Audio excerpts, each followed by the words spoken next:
burada toplamamızdaki amaç önümüzdeki eylem planı. Sesimizi duyuruncaya kadar biz bu eylem planımızı uygulayacağız. 313 kişi çıkarıldı bugüne kadar.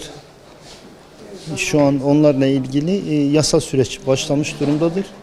O arkadaşların işten çıkarılmaları herhangi bir gerekçe gösterilmeden ideolojik olarak davranıldığından dolayı hepsi için mahkemeler açılmıştır. Bundan sonra bu sesimizi duyuruncaya kadar eylem planımız var. O plan çerçevesinde inşallah en kısa sürede Büyükşehir Belediyesi yönetimi bu insanların bu mağduriyetlerini giderir.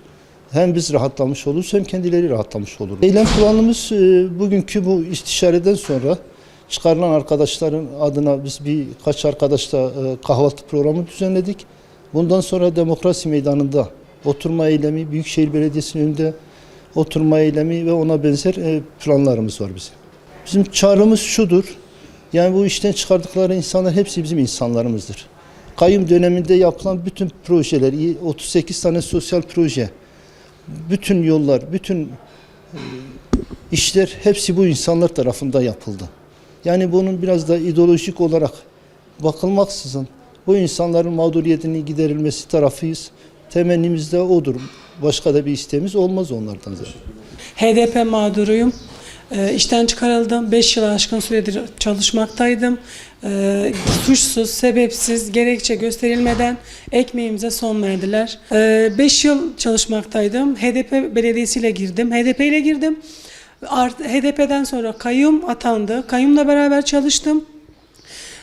Kayyum süreci geçtikten sonra HDP tekrar yönetime geldi. HDP belediyesi beni hiçbir gerekçe göstermeden kayyumla çalıştığım için, kayyumcu olduğum için ekmeğime, işime son verdiler. Her işçinin yaptığı gibi sabah işe gittik, akşam eve geldik ve görevimiz neyse onu bir fiil yerine getirdik. HDP belediyesi geldikten sonra 1,5 aydan sonra hiçbir gerekçe gösterilmeden, hiçbir somut delil elimize verilmeden işimize son verildi. Bunu hakkımı aramaya çalıştım. Sayın Ahmet Türk'ün makamına gittim, görüştürülmedim. Personel müdürümüz Cabbar Bey'in yanına gittim. Hiçbir somut delil elime verilmeden sadece liste elime gelip ben de imzalıyorum dedim. Tanımadığı halde kendilerine söylediğim söz şu: hiçbir personel, hiçbir suç delili gösterilmeden işten atılması sizce etik mi bir avukat olarak değil dedi. Sadece doğal hakkınızı kullanın, bir ay zarfında hukuk işlemlerinize yapabilirsiniz. Ben dedim ki bu bir soykırımdır. Siyasi görüşümüz, ideolojimiz ne olursa olsun biz evde bırakıp belediyenin kapısına girdikten sonra ekmeğimiz için, çocuklarımız için, geleceğimiz için çalıştık. Bu bir soykırımdır, bu büyük bir haksızlıktır. Bu büyük bir nasıl tabiri caizse bizi sırf görüş yüzünden işten attınız. Bizler de şu an toplanmamızın nedeni hakkımızı aramak. Mahkememizi açtık, avukatımızı tuttuk, süreci bekliyoruz. Mahkememiz Kasım'da. Mardinli olarak ve Mardinli vatandaşlar olarak biz buna bir emsal olmak istiyoruz. Neden haksız yere işten atılıyoruz?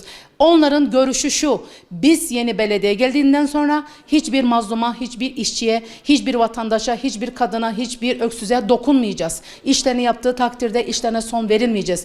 Maalesef ki bunun tersi yapıldı. 1,5 ayları dolmadan, işimiz bir gerekçe gösterilmeden hepimize kapı önüne koydular. Biz de hakkımızı savunmak için elimizden geleni yapacağız. Sesimizi bütün Türkiye'ye, Cumhurbaşkanlığına, gereken yetkililere duyurmak istiyoruz.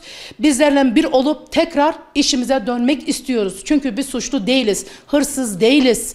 Biz yolsuzluk yapmadık. Dosyalarımız temiz ve Mardinli olarak insanlar adına konuşuyorum. İşten çıkarılan arkadaşlar adına konuşuyoruz. Bize büyük bir haksızlık yapıldı. Biz bu haksızlığın önüne geçeceğiz. Bu hakkımızı bırakmayacağız.